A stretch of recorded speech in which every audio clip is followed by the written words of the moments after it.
all have thought about death, but how many of us would dare write an entire book about it? Arun Shourie did. The veteran politician, author, and bibliophile does not need any introduction. His new book, Preparing for Death, is a revelation. Senior journalist and author Kaveri Bamzai and Edex's chief reporter Daniel Thimaiya will talk to him about his book, his experiences, and much more. I am a huge fan and I have always been, and I'm sure Daniel is as well. Oh, I And am. thank you so much for joining us. And really, please do talk to us about Preparing for Death. It is such a marvelous document about life and death. Well, of course, the everybody whom you would ask, how should I prepare for death? The first, for a good death, the first thing they would say is, lead a good life. Yes. So that is true. And, but for preparing for the last months or the last days and the last moments, specific exercises were developed, certainly by the Buddha and the meditation masters among the Buddhists. And they put great emphasis on it. That even if I have led a good life, if I am so attached to that good life or to the goodness which I think I have done, then again there'll be a problem at that time. So there were specific exercises which some of which I've enumerated, and those exercises were not really about living the good life, but of specifically preparing oneself for the last months or the weeks or the last moments, so that we could have a peaceful dissolution of our minds at that time. It's a very difficult thing to aim for, but that was the purpose. For instance, the Buddha had great emphasis on what he called death contemplations. In those days, bodies were often just thrown, in some grounds, and they were neither burnt nor buried sometimes, and therefore you could see corpses in different stages of decay. And the Buddha says you should contemplate that. Go there to the charnel ground and see a corpse that has just been thrown, a corpse that is 1 week old, 1 month old, 6 months old, 1 year later, how the bones have become, what is the condition of the bones, and 10 years later when they have become dust. So, and all the time thinking that this is what's going to be the condition of my body also. So that really is not so much a practice about a good life. It is a separate practice for death. So these are also enumerated there. Mr. Shourie, I wanted to ask you particularly about, the last moments of people like Ramakrishna Paramhans, which you talk about, where he sees God inside him and outside him. And, it's such a mystical and magical experience. Talk a little about that, because in your prior book, you've also talked about suffering, and really that and this seem like companion pieces. So talk a little about that. You see, there are 2-3 things that are remarkable. One, that he had so conditioned himself that death was just a change of clothes for him. Even so, you will find that like a child, very often he is, Doctor, will you please cure me of this pain? Sometimes it's like that. Raman Maharishi is not like that at all. Yeah. So that is the childlike nature of Sri Ramakrishna. Second, it became a big problem for him also, and certainly for his followers, as to why such a holy person, such a good person, had been afflicted with this terrible cancer. Yeah. And we have to think of this in the late 19th century, when there was no real, even painkillers were not available at that time. So he offered several explanations. For instance, one was that accidentally his elder brother had once cursed him, that time will come when you will not be able to swallow even water. Because the doctor had told the elder brother, you don't take it, nothing. He was ill, so he said, don't take anything, don't even take water. Right. But the brother reached out to take some water, and Sri Ramakrishna took it away from him. Right. And that accidentally, he cursed him that, no, you are doing this to me. A day will come when you will not be able to swallow water. Similarly, he said that one of the reasons was that people would come and touch his feet, and he would be taking on their bad karma. And this is what was the result. And the more prosaic reason may be a type of pan that he used to eat. Yes. We don't know. But then they started, so what is the purpose of this illness? Yeah. And he says at one stage that the purpose of this illness is to sift those who just come to tell me, oh, hello, sir, how nice is it, please get well. And those who will actually give up their life and now serve me. That will be the core through which he will continue the work. He would want the work to be continued, to sift the followers. This is one purpose, he said. Second purpose, he said, was to move him from Sagun worship to Nirgun worship. That's what you are mentioning, that he sees God inside, outside. And that from the form, the God with form, let us say Ma Kali, in his case, to the God without form. So this is, and of course, it was not something that required, in his case, preparation. But Raman Maharishi certainly counsels us to focus on that, on this, what he calls the self. And he says it is on the right side of the chest, 2 inches to from the center to the right, and so on. So I have dealt with the lives are described only for us to be able to see, what is the lesson in that particular episode for us. Right. And in the case of Sri Raman Maharishi's methods, he had a specific method which he had prescribed for meditation. And I think I've said one or two, with great modesty, new things about it. Yes, Mr. Shourie, but it also comes from a deeply personal space, the book, from your own encounter. Quite surprisingly, for someone who was taking care of 2 people with so much dedication and devotion, to find yourself quite helpless. So it comes from your own encounter with, very close encounter with death in a way. And that also allows you to think about all this. Not really, because Kaveri, that's just the second last chapter in the book. But I found it very moving, sir. Could be.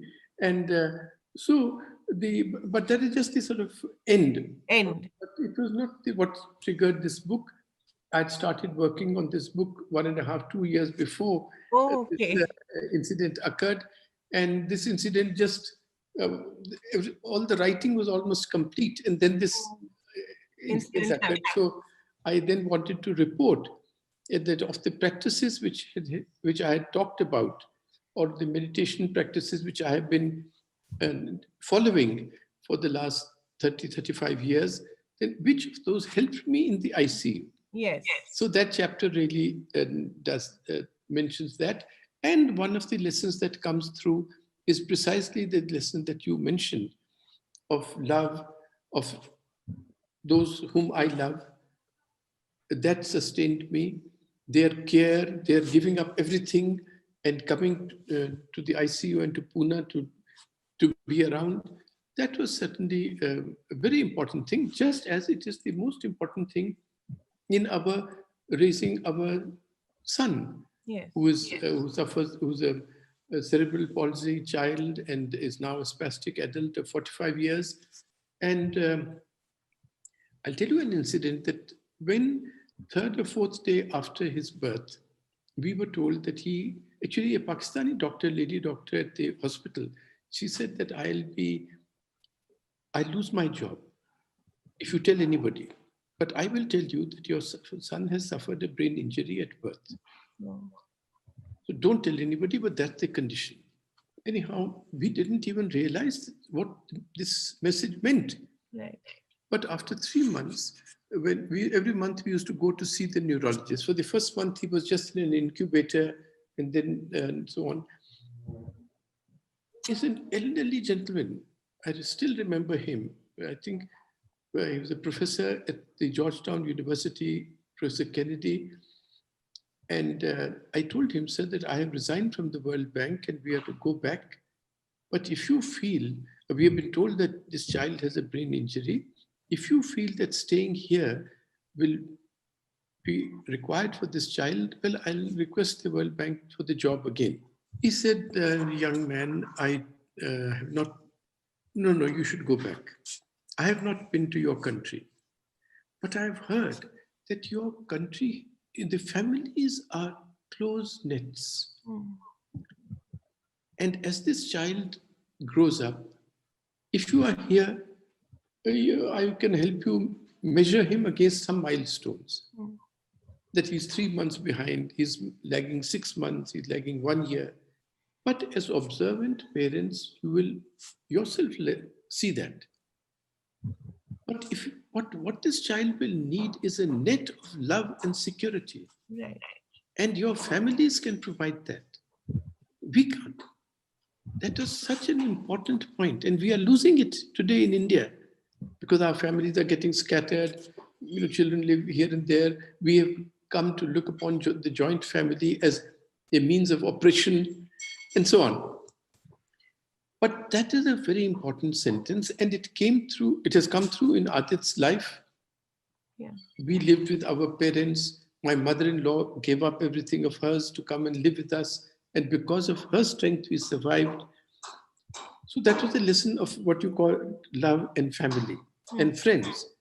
And the same thing now, that in the ICU, the most important thing, of course, is the skill of the doctors, but more important is for sustaining the mind, the love and affection of those whom you love. Right. And that's really quite remarkable. And I think it's a real tribute to, something that we're losing out on, as you said.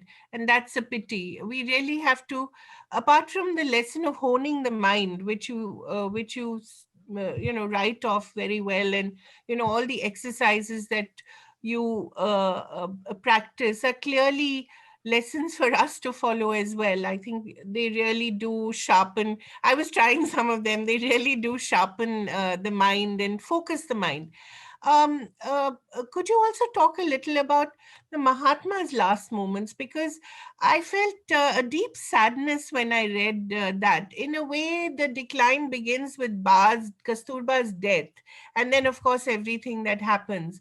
And the last moments are again tragic, but also quite. They seem quite obvious that, yeah, I mean, something like this would happen, and he seems to be expecting it. And see, a lot of has been read into several statements which are recorded at that Yeah. time. Yeah.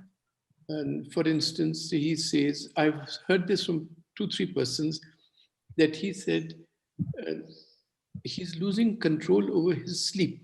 He was one person who could sleep by the minute. If he said I'll sleep for 10 minutes, he'll sleep exactly for 10 minutes, Right. go deep into deep sleep, and then come out exactly when the clock came for 10 minutes. Which we now call Yog Nidra. Well, Yog Nidra is into which you have not gone into the sleep as we know sleep, of Right. unawareness. Right. You are aware of going into the condition of sleep, but you're not actually asleep. Asleep. Now, in the case of Gandhiji, he could actually go into sleep and then come out of it.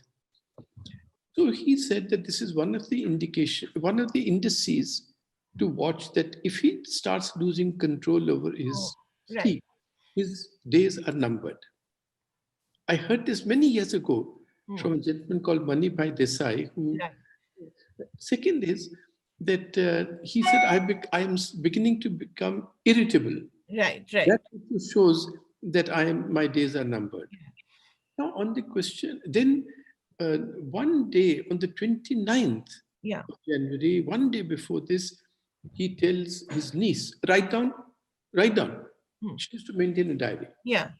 Write in the diary, if I die of an illness, even if only of a small boil wasting on my bed.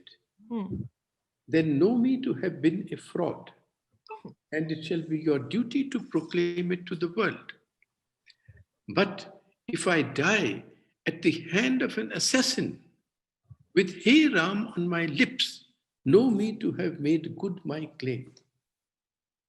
Now, similarly, he is then that day on the 30th, his time for going to the prayer meeting is at 5 o'clock, but Yeah. Sardar Patel has come at 4 o'clock, Right. and nobody can interrupt their conversation. But 10 minutes into the, after 5, these young girls, they feel he's going to scold us. So they go in and tell him, Bapu, time ho gaya, aaj 10 ho gaya. He said, oh, wo jaldi utho. She sits down. इसे चलो इसने आपके वो खांसी के लिए मुझे वो लौंग वगैरह का वो Right. पेस्ट वो बनाना है इसे अरे भैया रात तक जिंदा रहेंगे तो Exactly. तब बना लेना तो चलो. Then she says that Mr. UN Deba and one other person from Kathiawar, they have come. They want an appointment. He says, अगर मैं prayer meeting से वापस आ गया तो time भी दे देंगे उनको कह दो. Now, these are all regarded as premonitions, but if you look at the other way, attempts have been made, certainly 20 days before that, this By power, power. yes, tried to throw a bomb through a Bomb. ventilator, it doesn't go there. So he should be, any normal person would expect that. And he was used to be continually heckled at prayer meetings. Why don't you go to the Himalayas? All sorts of, you're an old man, you're just because people were angry that he has not been tough enough with Jinnah and others. What could the poor man do? And Gandhiji would always say, no. When I used to, why don't you go on a fast unto death? You said that India will only be divided on your dead body. Why don't you do it now?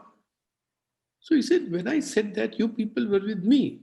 Now you are with these Congress leaders who are tired. So I am not, this old man is not going to do your work. But this contention and this acrimony at his prayer meetings would certainly alert him that his life was in danger. Similarly, even as he is saying कि जब वापस आएंगे तो होगा, he is planning a trip to Wardha, to his ashram. For 15 days he's going to stay there. He's saying that all the constructive workers should come there. He is telling Mr. Pyarelal that he's planning to go to Pakistan, I want to show them the real power of non-violence. So does that indicate premonition of continuing or of death? So very often we read premonition and other things retrospectively into remarks which anybody may be making. I've said that the fact that I have started writing this book, and does it mean that I had a premonition I'll be dying soon, or that I'll live long enough to write a 500-page book? Mr. Shourie, one of the things that was very compelling for me was that, especially now during the pandemic, I dare say that humanity as a whole has never really even contemplated being as close to death as we have been in these days. When is it, from your reading of all of these great people and their last days, when is it that the consciousness actually sort of comes to terms with the fact that one is going to die? I don't know if one ever comes to terms with that. I mean, ordinary people like us, these big people. I wouldn't call you an ordinary person by a long shot. But these big persons, these persons of great insight, for them it is what Kaveri said, sort of comrade in arms. But for us, it is something very far away. The Buddha also says that most of us think that anyhow, I'm not going to die this year, certainly not this month, but certainly not in the next hour. And that is the delusion. Probably it sustains us even at the last hour. And it may have some function, because if I was all the time thinking, oh, I'm going to die, I wouldn't be doing any work or living actually. And so I do not know at what stage, but there are constant reminders to us, not just in pandemics. There was the influenza epidemic in the early 19th century, 20th century. and so on, Spanish flu. But for instance, in our societies, where our families are close, we have periodic reminders in the death of our parents, the death of other close relatives, the death of cousins or others who are younger than us. So they are constant reminders. Similarly, death is not as yet medicalized in the sense that most of us die at home, not in hospitals, as maybe in the West they do. Third is that in our case, you will see a body being carried to the cremation or the burial ground. In the people carrying the body, and they'll be chanting Ram Nam Sat Hai or something else, if the person was a Muslim, and or they will be going in a silent. So that is also a constant reminder, the same as it was in Buddha's time to the Buddha. It was one of the noble truths, one of the noble emissaries, the body being carried, and he asks, "What is this?" Of course. So, but in the West, probably it is in a sealed. Yeah, it's a very sanitized process, and Yes. very different from what we do. In our case, maybe all those reminders also seep into our consciousness and awareness that yes, it's going to happen. But even so, we try to convince, whenever death occurs, we distance ourselves from that event. Even when it occurs in a close circle. No, but he was 95. No, but he was 80. Or in the case of Punjab terrorism, after all, it was next to Delhi, but it was happening in Punjab. Or when Mr. Jagat Narayan was the owner of editor of Punjab Kesari, he was killed, and then his son was killed. But many of us journalists in Delhi who were writing about Bhindranwale and others, all the way over in Punjab. Jalandhar mein the, hum Delhi mein hain. So that's, we have subconscious ways of distancing ourselves from death, and the advice is, please go closer and see whether it could not have been for us. Does that sort of lend to a sort of self-morbidity, though? I mean, for people when they think about being closer to death, because you have a section of people who are always sort of thinking, I'm going to die now, I'm going to die now. And very often they outlive people who don't ever say that. Is that paradox something that humanity has come to terms with? No, but you see, that's a very important point, that these thoughts about death should not become morbid thoughts or sink one into depression. In fact, one is to watch our mind. And the Buddha says, and the subsequent masters say, that if those death contemplations make you depressed, then please get up, do walking meditation. Don't pursue that.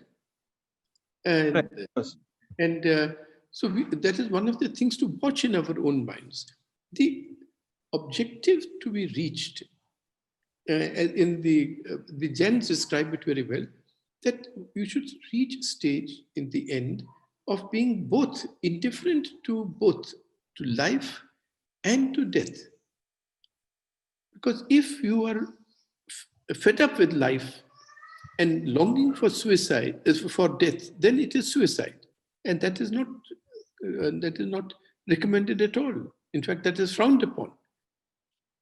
So that even when a Vinoba decides to fast unto death, it is with perfect equanimity. It is not because he's got disgusted with his own body or his life or with the state of affairs in the country. No. It is a matter of choice, I suspect. Time ho gaya, kafi ho gaya, chalo. I'm curious because you talk about sort of accepting where the body is at and accepting what your state of your mind often disagrees with your body and it refuses to see reality when it comes to death. But when you look at these great people, like Kaveri of course pointed out, they seem to have had a sense of where things were going and how things were sort of panning out. Is that a sort of consciousness that people can sort of develop through either through reading or through meditation or anything of that sort? Certainly through meditation. Of course, as we age, the emissaries of Mara come closer and teach us more explicitly. limbs start failing, memory starts failing. So all those are indications that, yes, the destination is coming closer.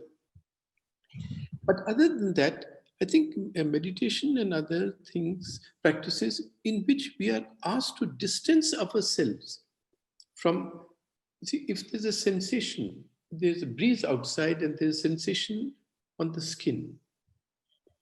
I notice the sensation. That sensation is not me. Therefore, by noticing it as a separate thing, I am actually, in a sense, distancing myself from that sensation or from the limb to which that sensation is happening. And similarly, in the case of injuries or success or failure, or all meditation distances you from all these things and takes one inward. And that is, so in that sense, it prepares us and conditions us to what you were saying, but without the morbidity and pessimism and depression and so on. There's something happening there, something is going to happen there, okay, I'm looking at it. Mr. Shourie, you had a very interesting take on euthanasia in the book, and despite what the Supreme Court has said in 2018, of course, euthanasia is still a bit of a touchy topic. Whether you're a doctor, whether you're the other side of the hospital bed, whether you're a relative grappling with a difficult decision, you of course have gone into it. You've dealt with what the great men have said. You've dealt with the scriptures. You've dealt with philosophy, and you've sort of brought it back to euthanasia. Where do you stand on this? It is something that I think should be legalized. It is in our tradition, but there are always dangers that others can take advantage of it. Let's say there's some greedy relatives, greedy children, and they then start switching off any aid. Ventilators. Yes, they start arguing for that. Therefore, there are many precautions that should be taken. For instance, there must be a much greater debate on the definition of death. Let's say of brain death. Now it is regarded that that's the criterion. That's right. What is brain death? I've described in a previous book called Two Saints, in which they have discovered that there is residual consciousness even after declared brain death. That's right. For vegetative state for a long time. So brain death should be demarcated, its symptoms much more carefully in Indian medical literature. And if that is going to be the criterion. If another criterion could be of terminal illness, for some people it may be, I don't want to become dependent on others. I don't want to be a burden on others. And you believe it should be a personal choice? Yes, I think so. And that choice should be made when we are well. And it should be written down in a living will. And we should find out what are the rules and legal requirements for a living will. That has it to be registered, has it to be known to several family members, and so on. But the condition but the final decision, I think, should not be left to relatives. One is that some relatives can be greedy in some families. The other is that they can be ridden with guilt if they have to take a decision.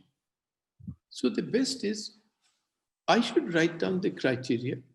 For instance, if I am going to become a burden,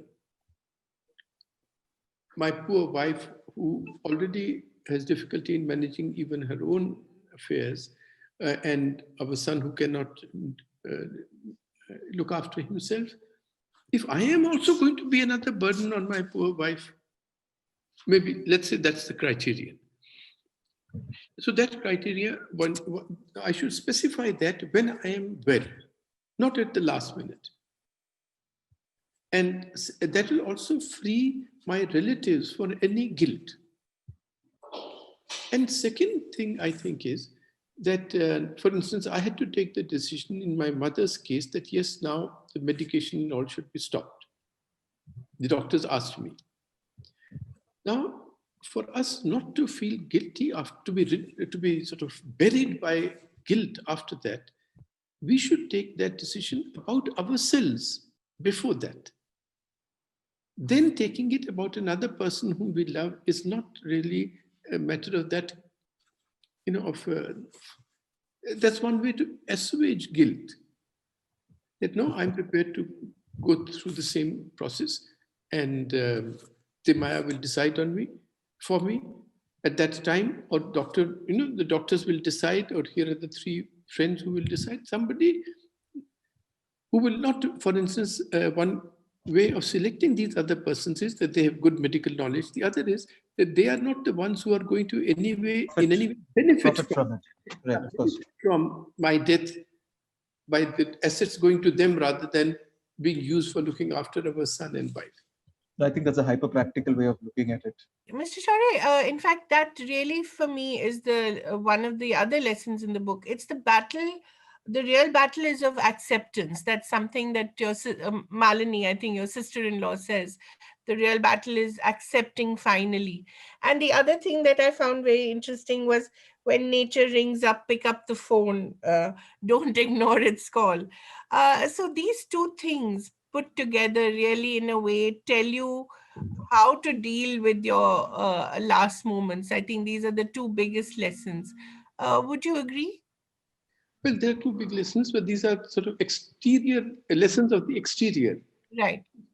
About the real focus has to be on this, what the Tibetans use this phrase, on the peaceful dissolution of the mind. Right. So what will ensure that at the time when there is this great cyclone that Timaya has just experienced in Madras? It wasn't as bad as the last one. So at that time of tumult and of things going out of hand completely, how should the mind remain calm? Right. So these lessons which you are saying about acceptance and others are preconditions for that thing, but much more is required for at that time withdrawing from the body and focusing only on the mind. And in my own case, I found two practices to be very useful. One is to focus on the blank mind. Right. Blank the mind and just keep looking at it. Some thought will keep coming up. I have to talk to Kaveri today, or tomorrow. At that time, it may be now. This is the last time I'm going to see my wife or son. Any thought will come. So, but you just observe that thought having come. When you observe a thought that has come, the observing takes over and the thought is burnt. I've suggested that is the third eye of Shiva. That which, when it is open, everything, it burns everything. So that is one point, observing the blank mind and just being able to keep your mind at that. Right. And one thing I found extremely useful is that I found even in the ICU, I found in the MRI machine when you are bombarded with all sorts of random sounds. Sounds. There is a sound of silence. Yes, that is very true. And it is, it's not this tinnitus or whatever it's called. It's something between a hum and a hiss. It's a continuous, unruffled flow of water. It may be just the blood that is circulating in the inner ear, the capillaries near the inner ear. But it's a very useful sound. So you can blank your mind and you can focus on that sound. These two things then complement each other. And supposing we can do this at the time when our body is finishing, our breathing is going down, whatever the numbness is advancing from the soles of the feet up, from the extremities to the heart. As the blood flow sort of ebbs, slows down. Yes, but we continue to focus on the mind. That's what we should aim at. It's not going to be easy, but practice of 30, 35 years, 40 years may help. So start early. And you also talk about Matthew Ricca and him entering MRI, and that the 3 hours he came back happier than ever. So they asked him, "How do you feel?" He said, "Well, it was a short meditation retreat."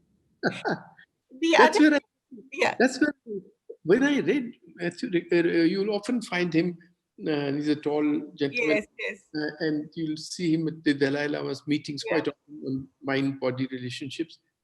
And when I read his book, David Goldman has this in his preface, that he's the happiest man in the world. He's Right. known that Yeah. because all the EEGs and all the measurements in the brain showed him to be completely happy. And but the prime, That is why I wanted to get into the MRI machine. that's And I tried to do it voluntarily, yeah. but no, so everything is busy, other cases are going on. So, but here were 2, 3 chances in which I just had to be. Just this train of thought, because the prime minister tells him, please incorporate pranayam as well, and then he talks about the Iceman, and they have an interesting exchange. Would you like to talk about that, Mr. Shourie? Well, and the Prime Minister said, "Ki kya kya karte ho subah?" So then I told him, "Ki I do 45 minutes of meditation." He said, "कैसे पता लगता है कि 45 minute है?" मैंने कहा, "जी मैं पद्मासन में बैठता हूँ." I said, "Padmasan," and my legs tell me that now it is time. So, and it so happens that I can sit very comfortably till 45 minutes, and then I know that now both my legs are asleep. So it happens to be 45 minutes. Then I do asana, and that takes another 45 minutes. He said, नहीं प्राणायाम भी करना चाहिए. And तुम वो YouTube पर Iceman को देखो. उसने बहुत अच्छी तरह समझाया. So he's from one of the Scandinavian countries. He is, he goes into the ice, he goes into ice cold water and so on. And he probably, those exercises of the breath are things that are quite conventional in India. You'll see that most of our yogis teach the same thing. I mean, there's a book, let's say, of Mr. B.K.S. Iyengar on pranayam, and it is the same exercises.